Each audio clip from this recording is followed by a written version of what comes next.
रानी परी धीरे धीरे महसूस करने लगी कि आरभ्य सामान्य योद्धा नहीं है।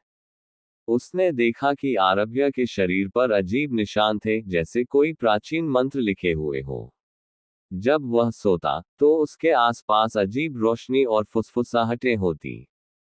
एक रात जब रानी परी सो रही थी तो उसने आरभ्य को अपने कमरे के पास खड़े पाया। वह कुछ बुदबुदा रहा था। तुम यहाँ क्या कर रहे हो? रानी परी ने घबराकर पूछा। आरभ्य ने मुस्कुराते हुए कहा, आपकी सुरक्षा कर रहा हूँ। ये जंगल और यह मिशन जितना आप सोच रही हैं, उससे कहीं ज्यादा खतरनाक है। जब वे परीलोक पहुंचे तो आरभ्य को शक्तियां दी गईं। लेकिन कुछ अजीब बातें होने लगी। आरभ्य का रूप दिनों-दिन और सुंदर होता जा रहा था। परीलोक की परियां उसके प्रति आकर्षित थीं, लेकिन आरभ्य का ध्यान केवल रानी परी पर था। एक दिन रानी परी ने अपने महल के गुप्त कमरे में आरभ्य की उपस्थिति को महसूस किया। जब वह अंदर पहुंची तो देखा कि दीवारों पर उसके ही चित्र लगे हुए थे।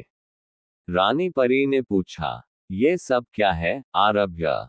तुम मेरे चित्र क्यों लगा रहे हो?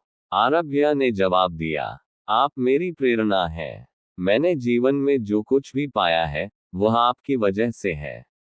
रानी परी को एक पुरानी किताब मिली, जिसमें आरभ्य से मिलते जुलते एक योद्धा का उल्लेख था।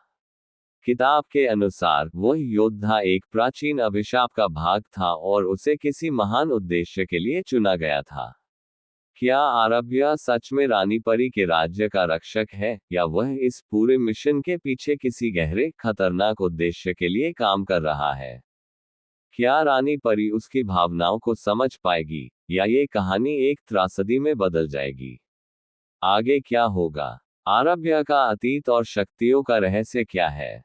जंगल में उनकी यात्रा के दौरान हुए अजीब घटनाओं का असली कारण क्या था? क्या रानी परी आरभ्य पर विश्वास कर पाएगी? सस्पेंस और रोमांच का ये सफर अभी जारी है।